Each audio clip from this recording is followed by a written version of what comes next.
Welcome. Today we're going to pull back the curtain on the kind of creative language that really makes writing, well, come alive.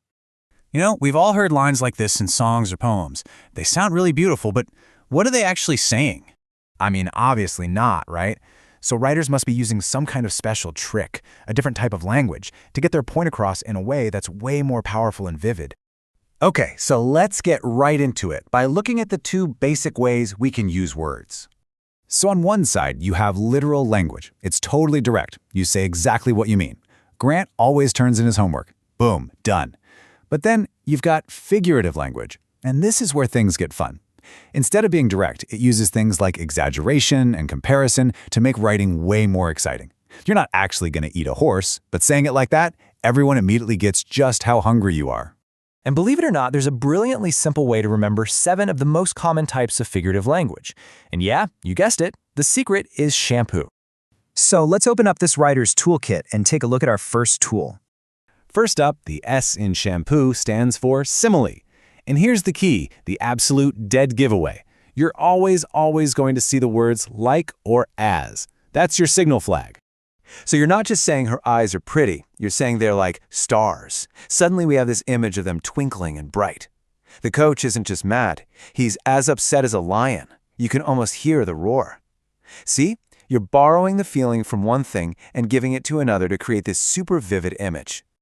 All right, next in our kit is H for hyperbole. Now, this is all about extreme, over-the-top exaggeration. It's language turned up to 11. Let's be real. The bag doesn't actually weigh 2,000 pounds, and your mom probably didn't literally tell you a million times. But using that massive exaggeration, it gets the feeling across so much better than just saying, this bag is heavy. It's all about emphasizing the point. Now for the A, which is alliteration. You've definitely run into this one before, especially if you've ever tried to say a tongue twister.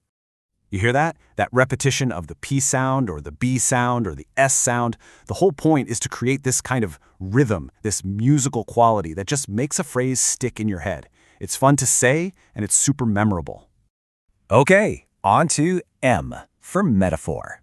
Now, a metaphor is kind of like a simile's bolder, more confident cousin. It also makes a comparison, but it ditches the like or as and just goes for it, saying one thing is another thing.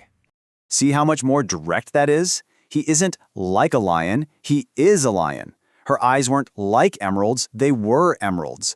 That direct statement makes the comparison so much stronger and creates this really powerful instant image in your mind. All right, the P in shampoo stands for personification. This is where writers really get to have some fun by giving human qualities and actions to things that, well, aren't human at all. Can water actually be angry? Does a kite really laugh? No, but when we say the flood waters were angry, we instantly understand the violence of the water. When the sun smiled, we feel its warmth and kindness. It just makes the world feel more alive and relatable. Let's get to our first O, onomatopoeia. That's a mouthful, but the idea is super simple. It's basically sound effect words. They're words that sound like the noise they're describing. Think about it. Buzz, pow, hiss. These words are awesome because they add a whole other layer to writing, sound. You don't just read about a bee, you can almost hear it buzz. You feel the impact when you read the word pow. It's like adding a soundtrack to the page. And that brings us to the final letter, our second O, which stands for oxymoron. This one's a little bit of a brain twister. It's when you take two words that are complete opposites and jam them right next to each other. What's so cool about this is how those two clashing words actually create a totally new and specific meaning. A shrimp is tiny, right? But jumbo shrimp tells you exactly what you're getting. It's a little contradiction that somehow makes perfect sense. Okay, deep breath. We've just loaded up our toolkit with all 7 shampoo devices. But, having the tools is one thing. Now we have to see how they're used to actually build something, like a poem. So let's zoom out a bit.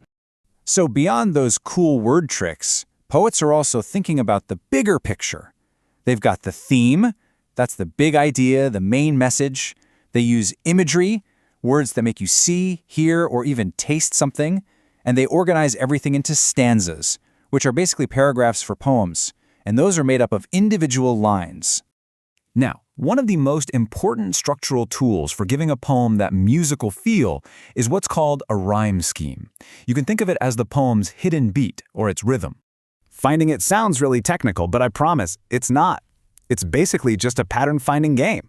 All you do is look at the last word of each line and assign letters to the sounds that rhyme. Check this out. See the last word of the first line, cloud? We'll label that sound A. The next line ends in hills. That doesn't rhyme, so it gets a new letter B. Then we get crowd, which rhymes with cloud, so it also gets an A. Then daffodils rhymes with hills, so it's a B. Trees is a brand new sound, so we call it C. And breeze rhymes with it, so it's also C. Put it all together, and what have you got? An A, B, C, C rhyme scheme. It's that easy. And that's really the whole point. This stuff isn't just for poets or famous writers. This is a toolkit for all of us. It's for anyone who wants to make their writing, their emails, even just the way they talk, a little more vivid, a little more memorable, and a whole lot more powerful. So the real question is, what are you going to build with them?